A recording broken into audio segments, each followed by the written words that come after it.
All right, hey everybody, welcome back for another video. This is Brian, also known as OCD Mindful. Hey, I'd like to make a series of videos discussing what Jon Kabat Zinn calls the 9 Attitudes of Mindfulness.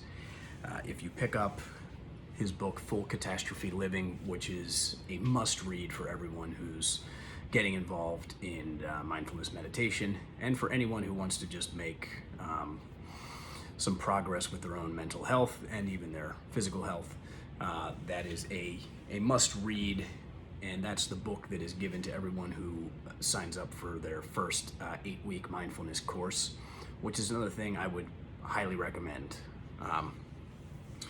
So in the book, Kabat-Zinn talks about 7 attitudes of mindfulness. At some point after the book was published, he added 2 more.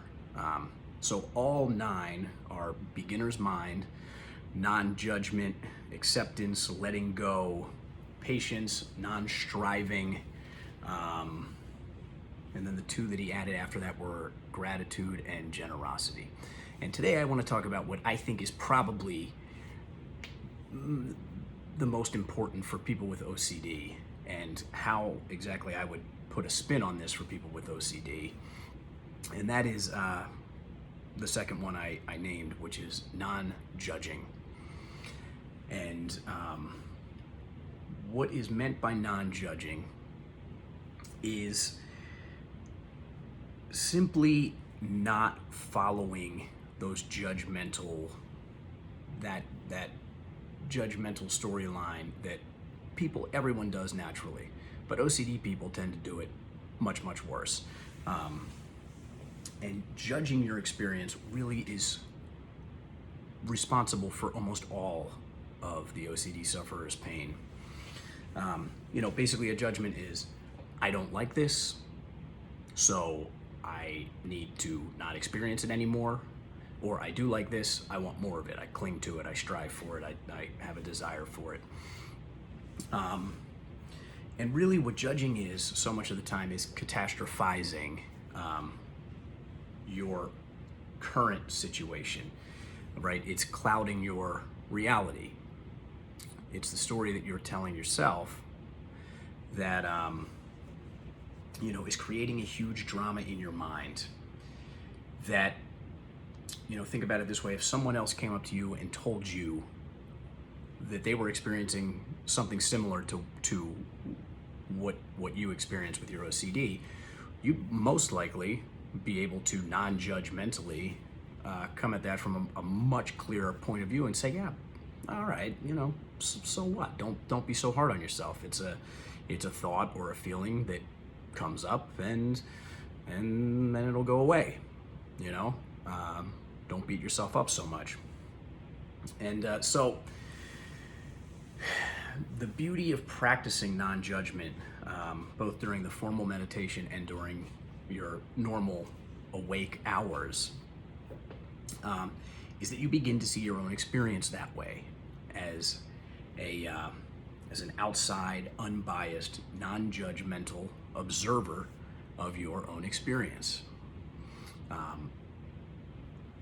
And just imagine how much easier you can be on yourself when you're seeing that.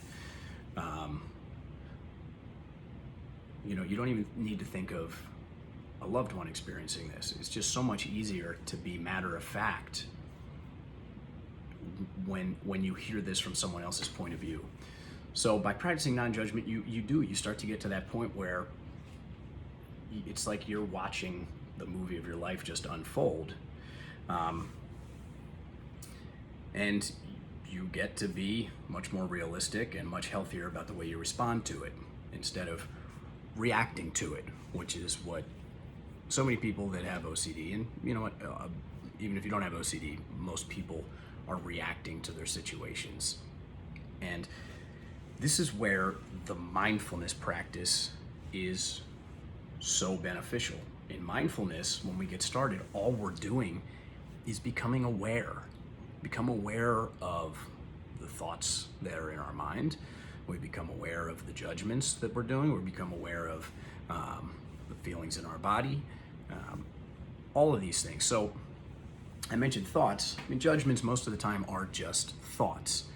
They don't need to be perfectly formulated, but most of the time it's this, for an OCD sufferer, it's, I don't like the way this feels. I'm going to do some kind of ritual to make myself feel better.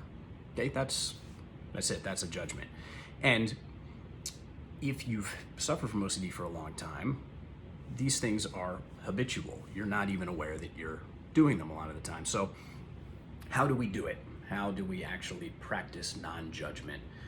Well, really, I would say 90% of the battle is simply becoming aware of it. We get better at becoming aware of things through the formal practice of meditation. I have other videos on how to meditate. I have a guided meditation. There's all kinds of stuff you can look up, but essentially what you're doing when you are in a seated meditation is becoming aware of everything that's happening in real time. So there's something about putting yourself in that position and really anchoring on something and saying, all right, I'm going to do my best to pay attention to the present moment, where it's easier. It's easier to practice every time something comes up. You may be unaware of it, you may be mindless of it for a short period, but you eventually catch it. Okay, so thinking just like judging, it's happening naturally.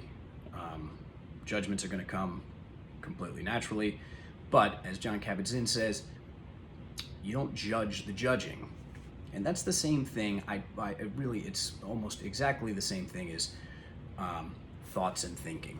A thought pops up, you don't have any control over it. What you do have control over it is to look at that thought and say, okay, that was just a thought. Maybe it means something, maybe it doesn't, but I'm not gonna go ahead and tell myself this story now. I'm going to choose to recognize it as a thought and to throw it away for a while. If it comes back to me tomorrow, maybe I'll do the same thing. So with judging, the judgment happens instinctively. There's no way we can control that. And then we look at it, when we recognize that we're judging, we say, man, I'm being really hard on myself. Saying, what kind of person would have these thoughts? I need to prove to myself that this isn't real because I hate these thoughts, I hate these feelings. Those are all judgments. And if it were,